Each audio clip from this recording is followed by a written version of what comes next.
The Department of Community Safety and Transport in the Northwest Province says that investigations will be conducted following the death of Elena, who from a scholar transport, allegedly due to the recklessness of the scholar transport driver. Let's speak to the MEC of the Department of Community Safety and Transport in the Northwest Province, Wessels Morweng. Thank you so much and welcome to Newzroom Afrika. First and foremost, reaction to that incident where Lena passed on as a result of allegedly the scholar transport driver being reckless.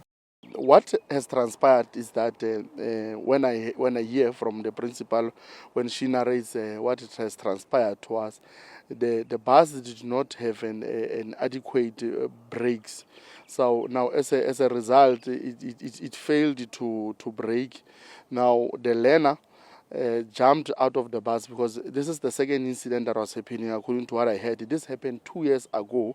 You also recall that it means there is an element of a trauma to this learner, because he jumped out of this bus trying to protect his life. That's how the learner lost his life. Other learners, they are in hospital. We wishing them speedy recovery. This is what has transpired, but it is all attributed to the poor condition of our buses that are providing transport to our learners, which I will, like I have indicated, that I have dispatched a team to go and check if their roadworthiness, and with the immediate effect we are going to retract them from our routes, because a loss of one life is a loss to many. We can't afford to lose a life of a learner as the department.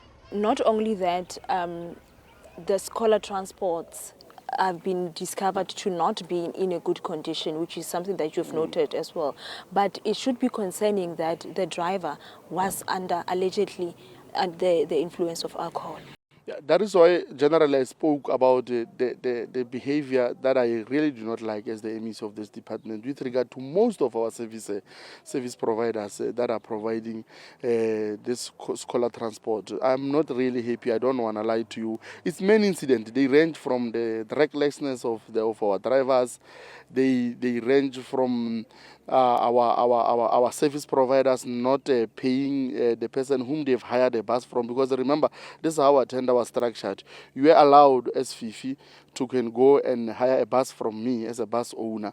Then what happens is that in more often than not, when we pay you, you don't pay the person whom you have hired a bus from. Now that person will obviously retract his bus. That's why most of time our learners will just be left like that, be left stranded, not being able to go to school. Now we are really worried, because to us, we take education very serious. You'll recall, education is a fundamental basic human right, Fifi.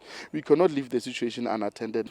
Thank you so much for your time, MEC Morweng of the Department of Community Safety and Transport here in the Northwest Province, expressing shock and also disappointment, but also highlighting some of the steps that they will be taking as the department against service providers who are not following proper procedures. For Newzroom Afrika on Channel 405, I'm Refiloe Seboko in Luhurutsi in the Northwest.